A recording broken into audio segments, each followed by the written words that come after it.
If you are over 60, you are learning a language and you're really struggling to make progress, please watch this video until the end because I am going to share 10 biological reasons why learning a language after 60 is actually going to feel more difficult.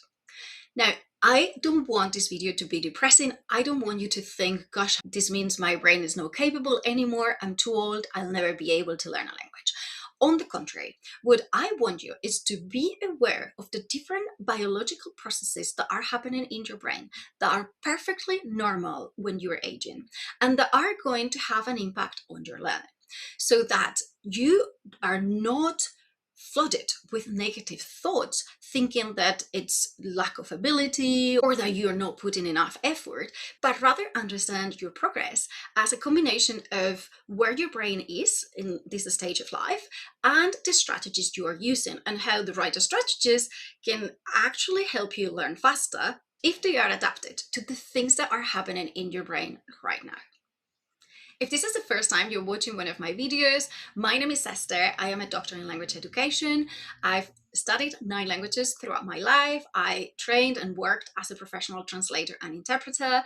I was also a language teacher for more than 10 years across different countries in Europe. And now I work with serious, committed language learners. Many of them are actually retired and living in a foreign country who are struggling to make progress so that they can understand better how their brain works and they can start using the most effective strategies for their unique brains. And now let's go straight into the first reason why your brain maybe is struggling to learn a language a little bit more than younger brains. And that reason is that there is too much noise. And I see this every single day with my clients who are really overwhelmed by the number of resources, methods, apps. And this may seem a natural thing that it's actually probably happening to other adult learners as well, even if they are not over 60. But why is this important after 60? Is because we know from research that after a certain age, the brain goes through what we call like an inhibition deficit.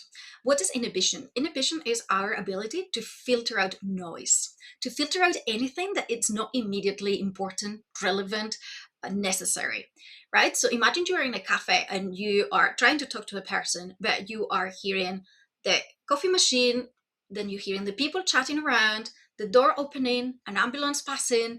It's very, very difficult, especially the older the brain gets, to just focus on one of those stimuli.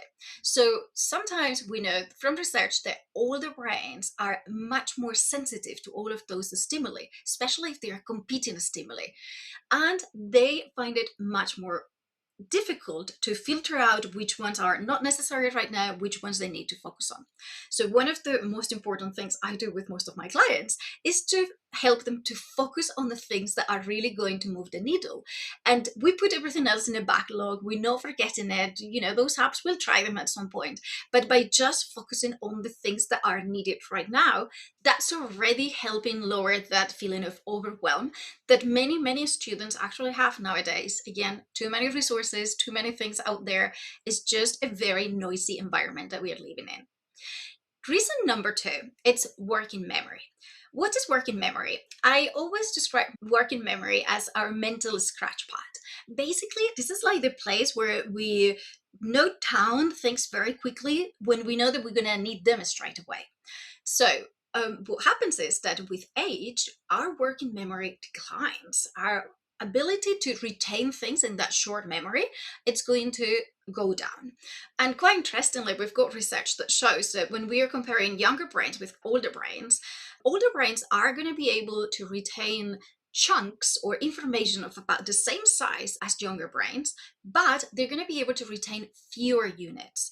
That means that if we are, for example, learning words or learning expressions, we may not be able to remember 10 of them at the same time. We may have to learn 4 or 5 and then another 4 or 5. Once the first pack it's gone a bit into long-term memory, then we add some more and then we bring them all together.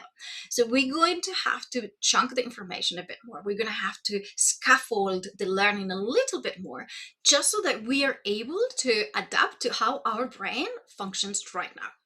Now, the third reason, it's what we call the sensory cognitive load. And unfortunately, I see this again quite often in my clients, that they come to me saying, I'm really struggling to understand. I have a problem with my listening skills. But when we start looking into it, the problem is not so much the listening as it is the hearing, or as it is the sight. And because with age, our hearing may deteriorate, it can become a bit impaired. And the same happens with our sights. And sometimes it's such a slow process that we are not necessarily conscious that it is happening. So when we have a moment of realization, it's very, very important. I always tell them to go talk to specialists, go talk to a doctor, because there are things that we can do to improve that will make the learning easier. Why? Because of what we know as the effortfulness hypothesis. And this hypothesis basically claims that we only have one brain, and that when the resources, the extra resources, are being put into trying to decipher the sounds, then there are fewer resources left for us to understand the language. And the same happens with the sight. When we are making an extra effort to try to see the characters, then those resources are being drawn from the resources that we would usually apply to understand the language. So we are basically recruiting more cognitive resources at the same time for the same tasks, and that sometimes leads to faster mental fatigue. So if you are struggling with something like this, I do recommend that you see a specialist, because they can put in place solutions that very quickly are going to have a very, very positive impact on your learning. Now, reason number 4 is processing speed. And it's quite interesting because we all agree that as the brain ages, it becomes a bit slower at processing things.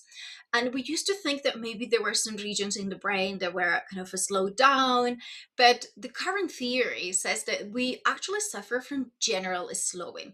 That means that the speed at which the connections are happening in the brain, it's going to go down slightly. Now, why is this important for language learning? It's because if the connections are slower in our brain, those connections are going to regulate at what pace we learn new things, which is important, but they're also going to regulate at what speed we are able to retrieve things when we need them. So when we are listening, how fast can we understand? How fast can we find the words when we want to speak? And in general, when we're talking about language, having a slower neural connections, it's going to be a synonym of lower performance. This again can be trained, because now we are aware of it. If that's something that we are suffering from, we can use a strategist that are going to help us to train harder those muscles in the brain that are going to be helping us retrieve the words, remember the words. It'll take more repetitions, it'll take more work, more effort, but eventually we will be able to get very similar results. Reason number 5 has to do with emotions and cortisol. And it's quite interesting because I see this every day with my clients. They usually come to me and they are very, very highly achieving adults. They have managed to accomplish amazing things throughout their lives. And now many of them are retired in new foreign countries, trying to learn the language of the country and really feeling like they are failing, and that how is it possible? I've done all of these amazing things in my life and now I can't learn this language. And emotions play a huge role in this discussion, because when you are feeling really powerless and the stakes are really high, like you may need to go to the doctor and speak to a doctor in the language, you may need to talk to the authorities in the language, to a lawyer, and you feel like you cannot actually do it, then your stress levels are going to go up. Now, higher cortisol, we know from research that is going to impact different parts of the brain. One of them is the prefrontal cortex. The prefrontal cortex, it's like the CEO of your brain. It's the one determining what you have to say, how to say it, planning, assessing the situation, if there are any risks, filtering out things that are not needed. So when the cortisol arrives, the prefrontal cortex, it's going to be physically stopped from doing many of those tasks that you definitely need if you want to be able to speak the language and to understand the language. And then the other part that is also very important is the hippocampus. The hippocampus, I always say it's a bit like the lobby in the library. Imagine your brain is like a huge library, and the hippocampus is a bit like the lobby where we get the information and then we start storing it and putting it in the right shelves. When cortisol is very high, the hippocampus cannot do its job properly. So it's not just stopping you from thinking clearly, in your prefrontal cortex, it's also stopping your brain from being able to learn new things because, again, the librarian can't actually cope with this toxic substance and cannot do its job properly.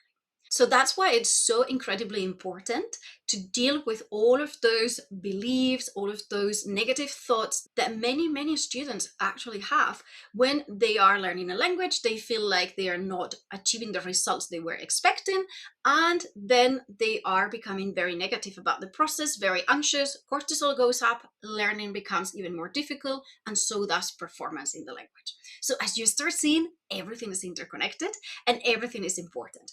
And that's why strategies to deal with these negative beliefs are going to be one of your strongest tools if you want to start making progress sooner rather than later.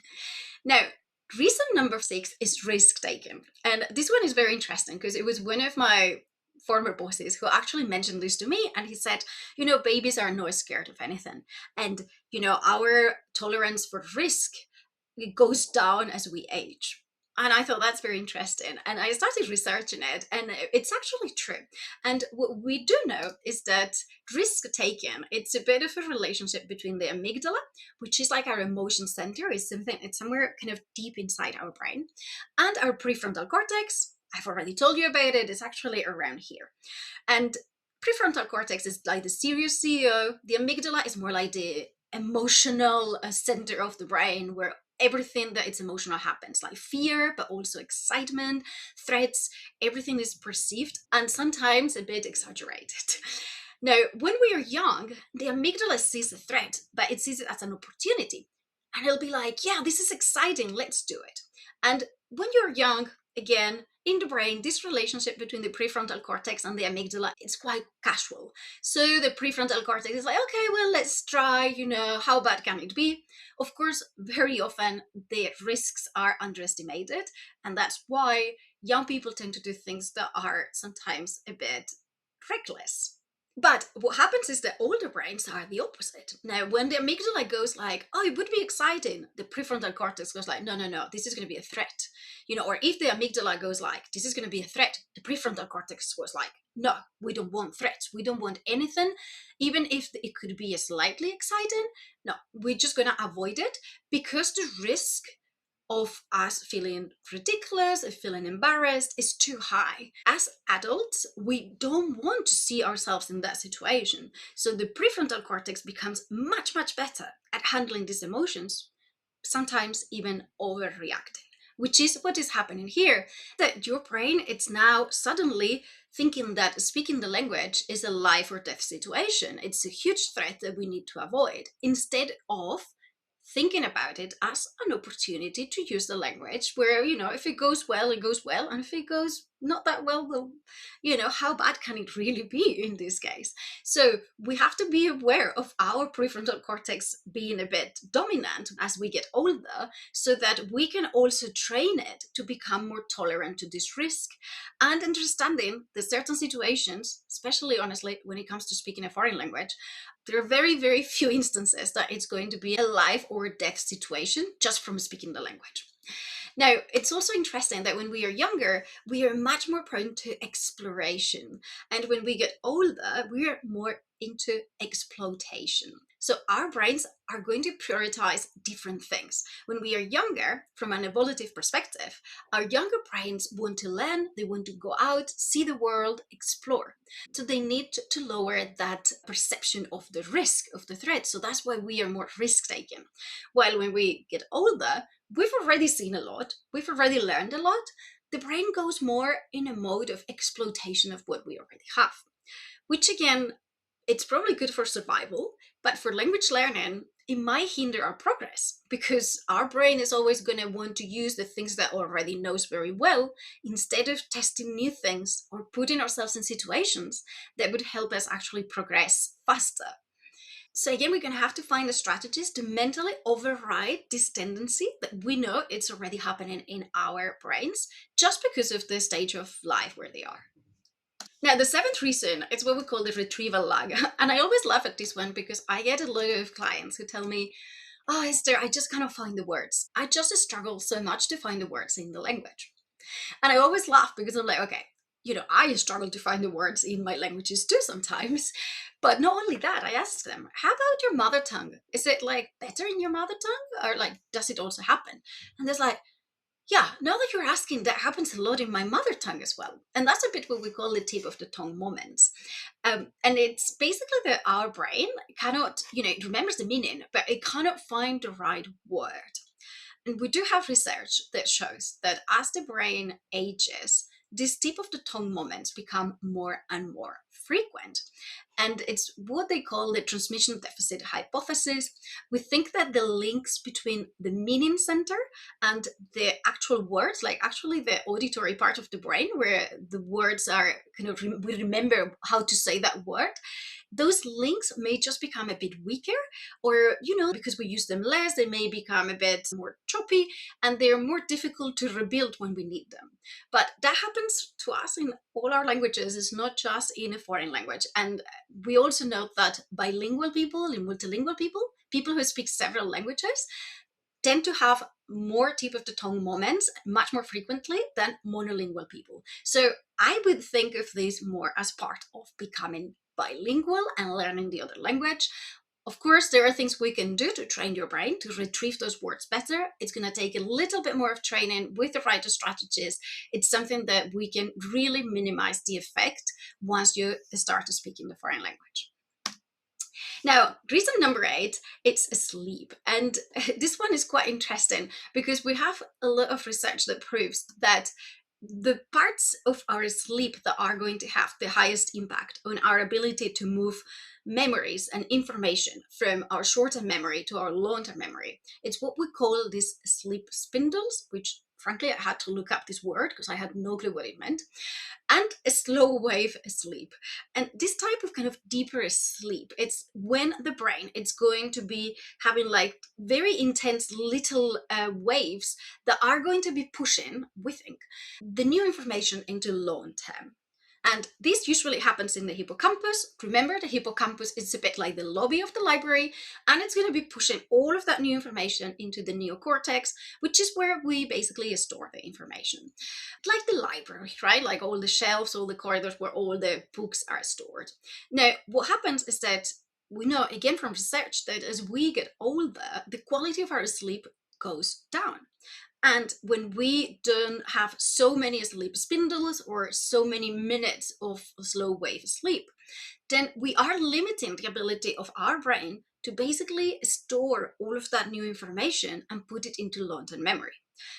And I always say, imagine the library. Yeah, we are still in the lobby of the library. And this library is usually open 12 hours. And the other 12 hours, the librarian is doing its job of just putting things in order, kind of, putting the labels, organizing all the information. Now, from one day to another, or slowly, we start increasing the number of hours that the library is open, but we only have 24 hours in the day. So that means that the number of hours that are left for the librarian to do all of that organizational work of all the information are going down and down and down and being more and more reduced every day. In the practice, that translates into, we are not going to be able to organize all the information, and even the things we are organizing might be more messy because we are doing it under a lot of time pressure. This is why it's so important that if you are learning a language and you are having sleep problems, you see a specialist, again, consult with a doctor that can give you some solution to the sleep problem. Because the better you sleep, the better you are going to be able to learn the language and the faster you're going to see results. Now, reason number 9, it's about explicit learning, which is something that adult brains become better and better and better at doing as they get older. So not everything was going to be bad. Now, what is explicit learning? We always compare implicit learning versus explicit. Implicit would be what children do. Children are not necessarily aware of the rules around them. They just look, observe, absorb, interiorize, and imitate. And it's magical, isn't it? Especially when you see kids learning languages. I'm like amazed by kids. However, as we grow older, there is a part in our brain that is called the striatum. And the striatum's ability to actually do that, to do that kind of immersive learning, it's going to decrease with age. Now, does that mean that we cannot learn? Well, no. It means we can learn, but now we need to learn in a different way. And this is what the adult brain becomes really, really good at. It's at explicit learning. It becomes much better at remembering rules, at remembering things, declarative knowledge. The problem is that a language is not a history lesson, and if we only have declarative knowledge, we may not be able to use the language. So we do need practical strategies that are going to help us move all of that declarative knowledge that we have in the language to a more procedural part of the brain that it's going to allow us to actually use the language and to use those rules in the practice. So again, I think this is a huge advantage. It's just that we need to learn how to leverage it. And the last of the reasons, it's also very linked to what I've just told you about explicit learning. And it has to do with the learning of new sounds and the recognition of new sounds. And we've done some research where we were comparing the ability of younger brains and older brains to recognize and learn new sounds. And we had some hypotheses. We thought maybe older brains wouldn't be so good with pitch sensitivity, like the pitch of what they're saying, but that didn't seem to be a huge difference. We were also thinking that maybe working memory had something to do in here, and that as you grow older, your working memory decreases, so maybe it has an impact. It didn't have an impact. The one thing that really had an impact on the older brain's ability to learn new sounds was noticing those sounds explicitly. See, like now we're explicit. You have to be explicit about your learning. You're noticing the sounds. You have declarative knowledge. You know what the differences are. You know how to explain it. You are linking it to meaning. Maybe that word with two different sounds means two different things. And then patterning, which I hate to say this because people don't like drills, but that's really what it means. And it's very aligned with the research we've got in speech pathology, particularly people that have had some surgery and they've taken some parts of their brains, and now they need to train a different part of the brain to be able to produce sounds and to recognize sounds. And we do know from research that eventually drilling and repetition, it's going to make those sounds become possible again in that brain that had basically lost the ability to recognize or to imitate those sounds. Now, if you've watched this video until the end, I hope now you understand a little bit better why your brain may actually be struggling to learn a language, why it may feel more difficult. But I don't want you to see this as a handicap. On the contrary, I want you to look at this as your brain is unique. And at this stage in life, it has a number of characteristics. And if you want to learn the language, it's totally possible. You are just going to need to adapt the learning to how your brain is working today. That means the strategies that work for you maybe when you were younger may not work today. And it means as well that there is not a disability. I don't want you to think my brain is broken. Your brain isn't broken. And look, I actually have a test where I look at how people's brains learn, basically. So people just submit the results and I get to see all the profiles of everybody who submits the results. And I see profiles of young people and I see how their brains are working with language. And I can guarantee that it's not going to be any easier for them with that type of profile to learn a language than it may be for you, just because of all of these little factors that are having an impact in how your brain is processing the language. So if anything, I want you to leave this video thinking it is possible. Now I understand better how my brain is coping with the language. I understand better what it's struggling, and I understand better that there are strategies and there are techniques I can put in place that are going to help me make progress in the language. Yes, it may take some effort, it may take some time, but as I'm saying, it may not be that much more effort and that much more time than much younger people with certain profiles in their brains, that it's also going to make it fairly challenging for them to become fluent in a language. And I can tell you that most of the students I work with, they are in their 60s, in their 70s, and even in their 80s. And just by tweaking a few small things in how they're approaching the learning, they can see results in as little as a few months, because their brain is not broken. It's just that the learning has not been optimized for how it works. And the moment we change some of those things, progress just becomes something enjoyable and relatively easy to achieve. So please, if there is just one thing you remember from this video, I want it to be that your brain is not broken. It's not because you're older that you're going to have more difficulties. You're just going to have different difficulties, and you're just going to have to find the way to overcome those difficulties so that you can eventually reach your language goals. Now, if you enjoyed this video, let me recommend that you watch this other video next, where I actually look at 7 very universal things that happen in all brains when they are learning languages, and also at the 7 things that your brain is probably doing in a very unique way, regardless of your age and of any of the things that we have seen today. Thank you so much, and if you haven't subscribed yet, remember to click on the button and the bell so that you get notified next time I post more content like this. See you in the next video.